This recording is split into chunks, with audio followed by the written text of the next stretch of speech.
تیرے بن اس وقت یوٹیوب پر top trend کر رہا ہے۔ آخر اس میں ایسی کیا بات ہے کہ یہ سٹارٹ سے ہی ایک بلاک بسٹر بن چکا ہے؟ اس کی اب تک کی سٹوری کیا ہے اور آگے کیا ہوگا؟ آئیے آج کی اس ویڈیو میں جانتے ہیں۔ کہانی کے آغاز میں دو خاندانوں کو دکھایا گیا ہے، ایک خان فیملی اور ایک ملک فیملی۔ دکھاتے ہیں کہ ملکوں کی فیملی خانوں کی زمینوں پر قبضہ کرنا چاہتی ہے۔ وہ خانوں کے مزاروں کو دھمکیاں دیتے ہیں، جس کے جواب میں خانوں کا سپوت مرتسم ملکوں کے گھر جا کر انہیں جوابی دھمکیاں دیتا ہے اور وہ جھاگ کی طرح بیٹھ جاتے ہیں۔ مرتسم کا باپ شاہ نواز چونکہ فوت ہو چکا ہوتا ہے، اس لیے اپنی تمام جاگیر کی حفاظت اس نے خود ہی کرنی ہوتی ہے۔ اس سٹارٹر سے تو آپ سمجھ گئے ہوں گے کہ مرتسم ایک زمیندار خاندان سے تعلق رکھتا ہے، جہاں رسم و رواج کو بہت اہمیت دی جاتی ہے۔ مرتسم خود تو پڑھا لکھا نوجوان ہوتا ہے، لیکن بہت ہی آرتھوڈاکس مائنڈڈ ہوتا ہے، اور یہ تربیت اسے ملتی ہے اپنی ماں کی طرف سے، جس کو یہ ماں بیگم اور باقی لوگ بھابھی بیگم کے نام سے پکارتے ہیں۔ ماں بیگم بھی ایک سپر آٹوکریٹک خاتون دکھائی گئی ہے، جس کے منہ سے نکلی ہوئی ہر بات پتھر کی لکیر کی طرح ہوتی ہے۔ مرتسم کے گھر میں اس کا چچا انور بھی رہتا ہے اور اس کی بہن مریم اور ایک کزن حیا بھی رہتی ہے۔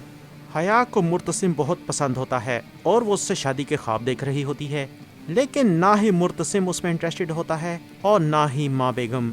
شہر کے ایک بہت مشہور وکیل جن کا نام مسٹر وقاص ہے، وہ ان کے فیملی فرینڈز ہیں، اور وہ بھی ماں بیگم کو اپنا بڑا سمجھتے ہیں اور اپنی زندگی کا ہر فیصلہ، خاص طور پر اپنی بیٹی میرب کا ہر فیصلہ ماں بیگم سے پوچھ کر کرتے ہیں۔ میرب بھی اپنے باپ کی طرح وکیل بننا چاہتی ہے، لیکن ماں بیگم کو یہ منظور نہیں ہوتا۔ اس پر میرب اپنے والد سے بہت احتجاج کرتی ہے کہ ہماری زندگی کے فیصلے وہ لوگ کیوں کرتے ہیں، جس پر اس کا باپ وقاص ہر مرتبہ اسے یہ کہہ کر خاموش کروا دیتا ہے کہ وہ ہمارے بڑے ہیں اور ان کے ہم پر بہت احسانات ہیں۔ اسی لیے میرب کو ماں بیگم کی فیملی بہت بری لگتی ہے اور ان کا بیٹا مرتسم تو اسے زہر لگتا ہے۔ مرتسم کو میرب ایک گھمنڈی اور بدتمیز لڑکی لگتی ہے، اینڈ وائس ورسا۔ میرب کو بھی مرتسم ایک بدتمیز، گھمنڈی اور دقیانوسی خیالات کا مالک آدمی لگتا ہے، یعنی دونوں ہی ایک دوسرے سے نفرت کرتے ہیں۔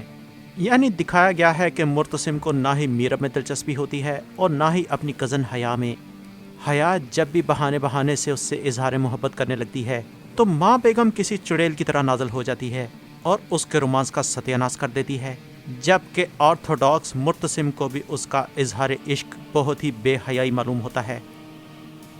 یہ لوگ حیدرآباد میں رہتے ہیں اور میرب کراچی میں پڑھتی ہے، جہاں اس کے بہت سے میل اور فیمیل کلاس فیلوز ہوتے ہیں۔ میرب کی سالگرہ آنے والی ہوتی ہے اور سب کلاس فیلوز میرب کو فورس کرتے ہیں کہ اس دفعہ سالگرہ وہ ان کے ساتھ منائے گی۔ میرب اپنے بابا کے ساتھ سالگرہ کرنا چاہتی ہے، لیکن ان کے پرزور اصرار پر مان ہی جاتی ہے۔ اس دوران ایک چھوٹا سا واقعہ ہوتا ہے۔ میرب کی خادمہ اپنے خاوند کے ظلم و ستم سے بہت تنگ ہوتی ہے۔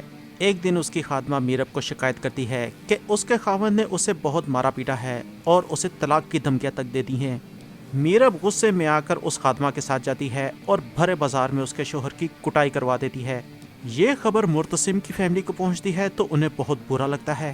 وہ میرب کے والد سے شکایت کرتے ہیں کہ ہمارے خاندان کی لڑکیاں سڑکوں پر دوسروں کو ماریں اور ایک تماشا لگائیں، یہ ہمیں بالکل قابل قبول نہیں، جس پر میرب کو اپنے والدین سے بہت ڈانٹ پڑتی ہے۔ میرب کو بہت غصہ آتا ہے اور اسے حیرت ہوتی ہے کہ یہ کون لوگ ہوتے ہیں ہمارے معاملات میں اتنا انٹرفیئر کرنے والے۔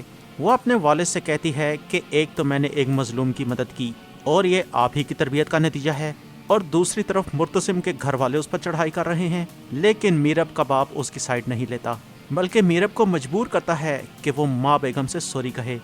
کچھ دن گزرتے ہیں تو ماں بیگم اور ان کی فیملی یہ فیصلہ کرتے ہیں کہ میرب کی سالگرہ آنے والی ہے اور وہ اپنے گھر میں اس کی سالگرہ دھوم دھام سے کریں گے۔ اب ماں بیگم کا فیصلہ تو پتھر پر لکیر ہوتا ہے، اسے کون ٹالے، اور میرب کا باپ بھی ماں بیگم کی ہر بات مانتا ہے۔ ادھر میرب کے کلاس فیلوز اس کی سالگرہ کا بندوبست کرتے ہیں۔ یہ اہتمام میرب کا ایک کلاس فیلو کرتا ہے جو کہ میرب میں انٹرسٹڈ بھی ہوتا ہے۔ ابھی سالگرہ چل ہی رہی ہوتی ہے کہ کہیں سے مرتسم آ جاتا ہے اور بھری محفل سے سب کے سامنے میرب کو اغوا کر لیتا ہے۔ وہ بہت روتی پٹتی ہے، لیکن پھر اسے پتہ لگتا ہے کہ مرتسم کو تو اس کے باپ نے بھیجا تھا۔ پھر دکھاتے ہیں کہ مرتسم کے گھر میں میرب کی سالگرہ منائی جا رہی ہوتی ہے۔ وہ خون کے آنسو رو رہی ہوتی ہے، لیکن سالگرہ کے موقع پر میرب پر ایک اور بم گرایا جاتا ہے۔ ماں بیگم اعلان کرتی ہیں کہ میں نے فیصلہ کر لیا ہے کہ میرب کو اپنی بیٹی بناؤں گی۔